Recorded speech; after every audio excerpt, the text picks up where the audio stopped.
Bonjour à tous, c'est Adèle pour la chaîne Jolie d'épée. Je vous retrouve aujourd'hui avec un unboxing spécial point de croix puisqu'il s'agira d'un unboxing de la boutique VIP Cross Stitch. Ils m'ont proposé de rechoisir des articles dans leur boutique, donc j'en ai profité pour prendre deux toiles qui m'avaient tapé dans l'œil il y a un petit moment de ça mais que je n'avais jamais prises, et j'ai également pris un petit accessoire dont j'avais besoin, donc on va découvrir ça ensemble. Ce seront deux kits de la marque Joy Sunday. Vous savez que j'adore ces kits-là. Alors Joy Sunday ou assimilé, hein, puisque vous voyez, on n'a plus la marque Joy Sunday indiquée sur le kit, mais ils se présentent exactement de la même façon. Donc il y a deux kits Joy Sunday et un petit accessoire. Je vais mettre le reste sur le côté. On va regarder la première toile que vous avez vue. Donc c'est celle-ci. Donc ce sont deux toiles en 14 CT, puisque vous savez que moi je préfère broder en 14 CT. Le 11 CT vraiment c'est pas pour moi. J'ai fait quelques petites choses en 11 CT, mais vraiment c'est pas ce que je préfère faire. Je préfère le 14 CT pour sa finesse de point, pour la facilité d'utilisation des fils, pour le rendu, pour le fait que les croix soient plus petites. Enfin voilà, j'ai vraiment une passion 14 CT, donc je choisis des kits 14 CT évidemment. C'est une petite toile qui fera 28 par 34 cm et elle s'appelle Colorful, donc ce sont ces jolies petites fleurs sur fond noir. Alors c'est une toile que j'ai repérée depuis très longtemps, depuis presque un an, hein. Je crois qu'elle était dans mes premières... La première fois qu'ils m'ont contacté pour faire un partenariat avec eux, il y a presque un an, j'avais déjà repéré cette toile, mais j'avais pas osé la prendre parce que je la trouvais un petit peu grande. Il y avait beaucoup de couleurs, beaucoup de noir. Donc du coup, j'avais hésité et du coup, j'avais remis à plus tard. J'ai remis à plus tard plusieurs fois, hein. Cette toile a plusieurs fois été dans mon panier avant d'être validée. Là, je me suis dit, allez, ça suffit, prends-la maintenant. C'est le bon moment, surtout qu'en ce moment, il n'y a pas énormément de sorties, je trouve, au niveau des kits de point de croix, en tout cas dans la marque Joy Sunday et assimilée. Dans les autres compagnies, il y en a pas mal, mais j'avoue que j'ose pas trop me lancer dans les autres toiles. Je regarde pas mal d'unboxing et que je vois pour certaines marques, soit clairement on a des très grandes images, mais on n'a pas beaucoup de couleurs, ou alors on n'a tout simplement pas de backstitch, et la plupart des images qui nous sont montrées nécessitent du backstitch. Si c'est pour refaire en point de croix une image qui va ressembler à du diamond painting, je préfère la prendre en diamond painting. Vous voyez ce que je veux dire? Et les points de croix sans marque ou de certaines compagnies, enfin de certaines fabrications, on va dire, sont clairement dans la même transposition que le point de croix, c'est-à-dire on prend une image, on la passe dans un logiciel et on imprime sur la toile et on fait le patron à partir de là. Il n'y a pas de backstitch, on n'y a pas forcément assez de couleurs. Enfin voilà, donc du coup comme ça ressemble vraiment à du TP, du diamond painting, je préfère le faire en diamond painting. Dans le point de croix, je cherche autre chose. Et c'est vrai que c'est pour ça que je me concentre sur la marque Joy Sunday, parce que je trouve, et assimilé du coup, parce que ce sont des kits où s'il y a du backstitch, il y est vraiment dedans. Les patrons sont vraiment super clairs et on voit que c'est vraiment des images qui ont été travaillées pour le point de croix. S'il faut 70 couleurs, il y aura les 70 couleurs. S'il en faut 7, il y en aura 7. C'est vraiment adapté au point de croix. Donc c'est pour ça que je fais confiance à presque quasiment qu'à cette marque. Voilà. J'essaierai peut-être à l'occasion d'en reprendre d'une autre marque, mais c'est vrai qu'à chaque fois, enfin la fois où j'ai voulu tenter d'en prendre un, j'ai été déçue. Donc c'est vrai que depuis, je suis un petit peu frileuse. Je préfère prendre des choses dans lesquelles je suis sûre que ça va aller. Donc Kit Joy Sunday, comme d'habitude, dedans on a la toile en coton, les fils en coton, l'aiguille, les instructions. Au dos, vous avez toutes les explications. Je ne vais pas revoir en détail avec vous, mais ça on vous dit comment repérer par rapport au symbole, la couleur, le fil, que ce soit en toile imprimée ou en non imprimée. Ensuite, on vous explique comment faire une croix, comment on fait pour travailler sur une toile vierge, comment on fait pour laver la toile à la fin quand c'est une toile imprimée, et puis quelques instructions, voilà. Je vous l'ai dit des tas et des tas de fois, donc je vais vite sur le sujet, mais si vous voulez plus de renseignements, si vous avez des questions, n'hésitez pas à me les poser dans les commentaires, j'y répondrai avec plaisir. Donc à l'intérieur, donc la première page c'est la feuille, c'est une feuille en papier avec le modèle, etc. Donc je laisse dans la pochette. Voilà comment ça se présente à l'intérieur. Donc nous avons la toile, nous avons le patron. Donc voilà, ici c'est une toile qui est 100% en full stitch. Il n'y a pas de back stitch sur cette image, mais clairement ça se voyait hein, dès l'image qu'on voyait sur le site. Ça se voit, il n'y a pas de petits traits fins, etc. Donc je savais de base qu'il n'y avait pas de back stitch. Donc le patron est très clair, il est sur 2 pages. Et nous avons ici la toile imprimée, donc tout ce qui est vert au fond sera en noir. Et puis après les fleurs, il faudra regarder les correspondances au niveau des couleurs. On n'a que 16 couleurs sur cette toile, ce qui est largement suffisant pour le motif un peu naïf. Au niveau des couleurs, voilà ce que ça donne, beaucoup de noir forcément, hein, vu que c'est imprimé, enfin le fond est noir. On a un peu de blanc et vous voyez, on a quand même une belle quantité de chacune des couleurs. Là, les fils sont juste pliés en deux, donc ça fait quand même pas mal de fils. La toile fait 115 par 150 croix, donc ça fait quand même pas mal de croix. En tout cas, très jolie couleur. C'est cette cartonnette-ci où au dos, nous avons à chaque fois le numéro de la DMC en plus de la couleur et le nombre de brins qui va être fourni. Donc là, par exemple, il en faut 21, 15 plus 6. Là, il en faut un demi, donc ils en ont mis un entier. Là, il y en a 4. Là, il en faut un demi, donc ils ont mis un brin entier, etc. Donc ça vous donne vraiment toutes les informations. N'hésitez pas à garder la cartonnette avec le patron si par la suite vous voulez refaire la toile en point compté. Sachez que une longueur de fil équivaut en gros à 1 mètre. Donc ça vous permet de savoir combien de fils, combien d'écheveaux il vous faudra pour chaque couleur. Et on a les 2 petites aiguilles ici. Et puis c'est écrit également 14 CT. Voilà, au niveau de la toile, voilà ce que ça donne. Elle est bien imprimée. Est-ce qu'elle est bien centrée ici? Oui. Ici, on n'a pas de décalage. Là non plus. Là non plus. Et au milieu non plus. Donc normalement, ça va. Il n'y a pas de décalage au niveau de l'impression. Donc tout ira bien. Je vous le dis à chaque fois, vérifiez bien l'impression de vos toiles. Les décalages se font souvent dans les 4 angles et parfois au milieu. N'hésitez pas à bien regarder, bien inspecter vos toiles quand vous les recevez parce que c'est pas le jour où vous allez vous décider à les broder qu'il faudra se dire mince, j'ai un décalage. Parce que s'il y a un décalage, vous n'avez que 2 possibilités, 2 solutions. Soit vous passez votre toile par l'eau. Si vous le voyez tout de suite, vous pouvez contacter le vendeur, il vous la remplacera. Donc ça va. Mais si vous attendez et que vous faites votre toile dans 2, 3, 4, 6 mois, la seule solution que vous aurez, c'est de passer, soit vous galérez, soit vous passez votre toile dans l'eau pour pouvoir la rendre vierge et la faire en point compté, ce qui n'est pas forcément le but quand on prend une toile en point imprimé. Alors vous pouvez tout à fait aussi, on va dire, contourner, c'est-à-dire que si c'est mal imprimé juste dans ce petit angle-là, brodez tout le reste et vous laverez qu'une fois que vous aurez que cette zone-là et vous n'aurez plus que cette zone-là à faire en point compté.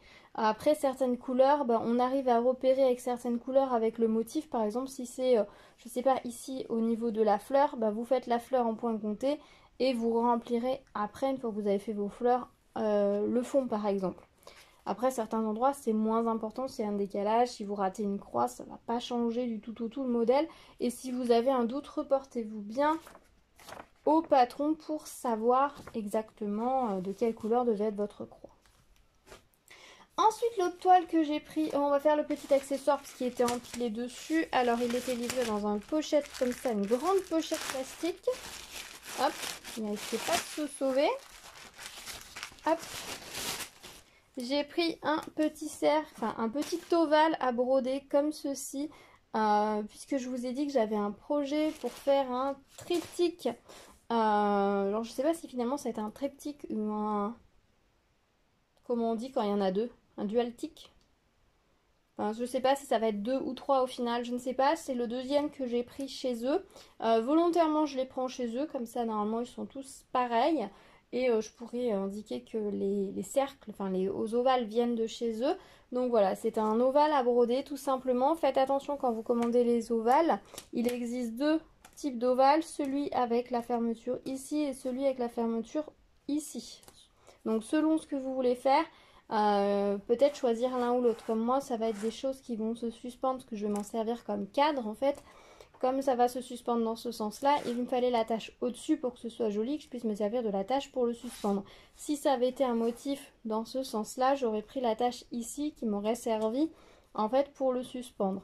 Après, si c'est juste pour travailler votre broderie, à vous de choisir. Ça n'a peut-être pas forcément d'importance, à moins que vous préfériez... voilà, si vous tenez votre toile ici, bah, le fait que la vis soit ici, ça va vous permettre d'avoir une plus grande prise peut-être en main que si... voilà. Après, à vous de voir, ça c'est... mais juste faites attention si vous voulez vous en servir en encadrement. Les ovales n'ont pas forcément l'attache au même endroit, donc faites attention quand vous choisissez. Donc voilà, il est en lamelle de bois. C'est pas un lamelle de bambou, c'est de la lamelle de bois. Je ne sais pas si vous allez voir qui est collé. Voilà, donc généralement ça permet d'avoir un rendu parfait et il jointe bien, donc nickel. Voilà pour ce petit accessoire et on va regarder la dernière toile qui est celle-ci. Alors elle s'appelle Koi, c'est une 14 CT qui fait 39 par 55 cm, ce qui est assez grand. Et alors là je vais vous la sortir parce que vous voyez rien du tout au final. Hop, avec les étiquettes.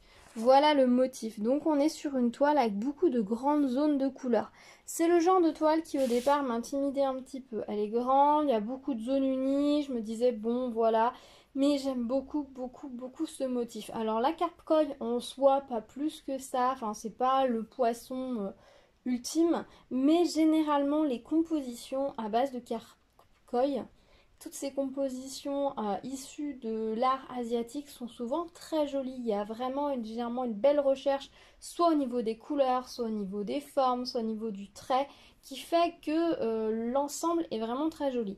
Là, j'aime beaucoup l'ensemble des couleurs. Je trouve ça très joli. C'est à la fois stylisé et à la fois précis. Hein. Si vous regardez les carpe koi elles-mêmes, elles sont assez précises alors que les nénuphars ont un côté très graphique. Donc j'ai trouvé ça très sympa, j'ai bien aimé et je me suis dit bah pourquoi pas. C'est une toile que j'avais repérée mais 35 par 55, je me dis ça va être grand, ça va pas être pratique à manipuler. Donc j'osais pas trop, puis là je me suis dit après tout c'est bête, elle te plaît, prends-la. Si je peine à la manipuler, je travaillerai en petites portions dessus et puis petit à petit dans le temps elle se fera. C'est vrai que sur certaines toiles ou par exemple en 30 par 30 qui est facile à tenir pour moi etc. Je vais avoir tendance à travailler des sessions de travail plus longues dessus, alors que là, peut-être que au bout d'un moment, la façon de tenir la toile, j'ai trouvé ça fatigant, je vais me faire mal aux mains, ou la position va pas être très agréable, et je ferai une séance de broderie plus courte dessus, mais c'est pas très grave au final. Hein. Voilà, vu que je travaille sur plusieurs projets en même temps, et ça se fera bien. L'avantage, c'est qu'elle est grande, certes, mais on a beaucoup de blocs de couleurs, donc ça va assez vite. C'est moins fatigant entre guillemets, moins casse-pied peut-être de manipuler une grande toile quand vous ne changez pas sans arrêt de couleur, vous n'êtes pas obligé en permanence de passer dessus, d'aller repiquer votre aiguille plus loin, etc. Vu que je travaille moi à la main, donc je pique et je ressors mon aiguille dans un seul mouvement. Quand je dois piquer pour ensuite aller remettre ma main en dessous pour la récupérer mon aiguille, pour la faire ressortir ailleurs, c'est moins pratique sur une grande toile, donc effectivement, c'est un problème que vous n'avez pas si vous travaillez sur un métier à broder par exemple. Mais c'est vrai que moi travaillant à la main, voilà, quand il y a beaucoup de confettis, etc., je préfère une toile plus petite, plus facile à manipuler que quelque chose de grand. Voilà, bref, très grande introduction pour cette toile. Alors, au niveau de la toile, donc du patron. Alors le patron, il a l'air... il est sous forme de livret, on a des petites agrafes ici. Alors voilà comment ça se présente. Alors là encore il n'y a que du full stitch, mais ça je m'en doutais. Alors, on a 19 couleurs quand même, je pensais pas qu'il y en avait autant. Donc le patron, bon, là il vous rappelle l'image et ensuite il vous donne la découpe du patron. Donc les pages 1, 2, 3, 4, 5, 6, 7, 8, 9. Donc là c'est la page 2 qu'on a ici, la page 3. C'est du papier glacé qui est de bonne qualité et donc du coup donc ça c'est hop, donc la page 1 est ici et donc on peut feuilleter toutes les pages, hop et hop, voilà. Donc le patron, moi je vais le mettre de côté puisque je ne vais pas, je pense, tellement m'en servir puisque je vais la broder en suivant la fiche. Donc on va se déplier la toile, effectivement c'est assez grand mais c'est pas si grand que ça non plus. Alors elle va dans ce sens là. Voilà, donc beaucoup de grandes zones de couleurs comme vous pouvez le constater. La légende qui est indiquée en bas, qui est très claire, avec les 19 couleurs, des gros symboles pour que ce soit bien visible. Elle fait 179 par 261 croix. 173 par 261 croix, ça fait quand même pas mal. Je vais essayer de vous lever la caméra, que vous puissiez voir un peu mieux la toile.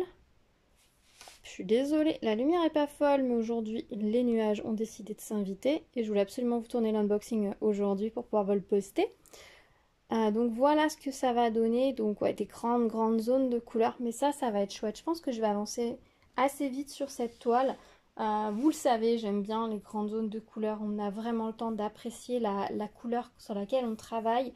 C'est assez rapide aussi. Et puis j'aime beaucoup le style. Je sais, en ce moment, je suis dans ma période géométrique. Voilà, j'aime beaucoup tout ce qui va être forme géométrique, forme épurée, etc. Je ne sais pas pourquoi. D'habitude, c'est quelque chose qui m'a jamais plus attiré que ça. Mais là, en ce moment, je suis un peu dans cette phase-là. J'aime aussi faire des broderies, des points de croix avec beaucoup de petits détails, etc. Du confetti. J'ai pas mal de toiles comme ça. Mais j'avoue que j'apprécie aussi des choses beaucoup plus simples, plus graphiques. Donc, je mêle un petit peu les deux hein, en fonction de mes goûts. Et voilà la cartonnette, donc il y a beaucoup de fils. Alors au niveau des couleurs, je m'attendais à avoir peut-être une ou deux couleurs un peu plus vives.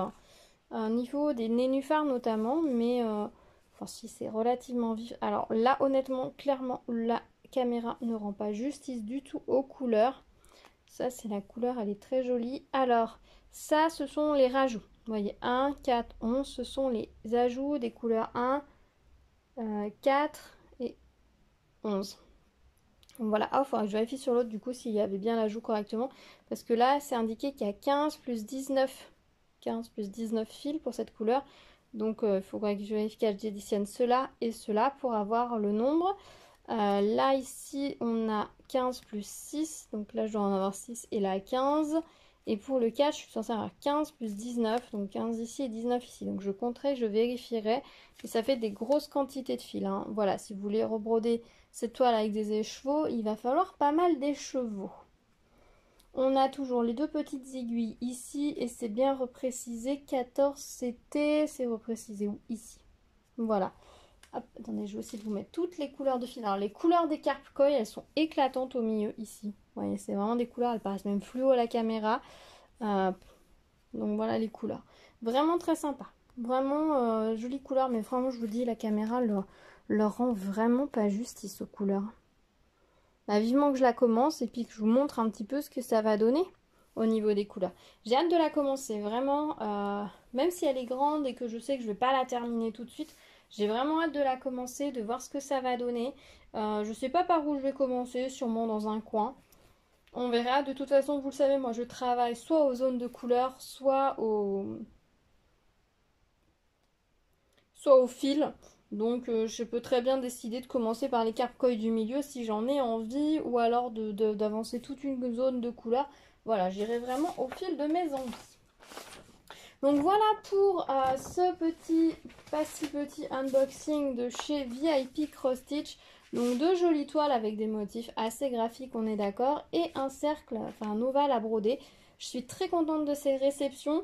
Je suis très contente d'avoir enfin cette toile-ci. C'est vrai que j'ai repoussé plusieurs fois le fait de la commander et je regrette pas d'avoir enfin sauté le pas et de l'avoir parce que vraiment elle est très jolie et quand je vois la toile, comment elle est imprimée, ça me donne vraiment très envie de la commencer et les couleurs sont aussi très sympas. Beaucoup de noir, c'est pas ce que je préfère broder, mais bon, ça c'est pas très grave. Je m'y ferai, je ferai pas tout le noir d'un coup, tout simplement. Je ferai un brin ou deux à chaque fois et puis un peu de couleur à chaque fois et ça se passera, je pense, tout seul. Voilà, dites-moi ce que vous pensez de ces deux toiles, s'il y en a une que vous préférez, si vous les aviez repérées ou pas du tout, s'il y en a sur votre wishlist, si c'est votre style ou pas du tout, si vous préférez au contraire tout ce qui est confetti ou si vous aimez bien avoir des grosses zones de couleurs, vous trouvez ça reposant. Dites-moi, on se retrouve dans les commentaires pour échanger sur tout ça. Je vous montre prochainement le projet que je veux faire en ovale, c'est promis. Ce sera du point compté, donc je vous montrerai tout ça prochainement, c'est promis. J'ai deux des ovales, mais je ne sais pas si j'en veux deux, si je veux faire deux ou trois. Pour le moment, je ne sais pas. Les patrons sont imprimés, la toile Aïda est reçu. Il ne me restera plus qu'à revoir les couleurs parce que je ne vais pas forcément mettre les couleurs de base, donc j'ai plus qu'à un petit peu d'organisation dessus et je pense que le mois prochain vous allez voir l'avancée sur, je pense que je vais commencer ce mois-ci, donc vous le verrez dans le Flosstube du mois prochain. Voilà, bah écoutez, je vous dis à très vite, merci d'avoir regardé cette vidéo, n'oubliez pas de vous abonner à la chaîne si ce n'est pas déjà fait, d'activer la cloche pour être au courant des prochaines vidéos, me mettre des petits pouces vers le haut, ça me fait toujours très plaisir de voir que vous appréciez mes vidéos. On se retrouve dans les commentaires bien évidemment si le cœur vous en dit. Je vous dis à très vite, prenez soin de vous, à bientôt, tchou tchou. Et j'ai un petit code promo donc je vous le remettrai dans la barre d'informations bien évidemment ainsi que les liens des différents articles. À bientôt, tchou tchou.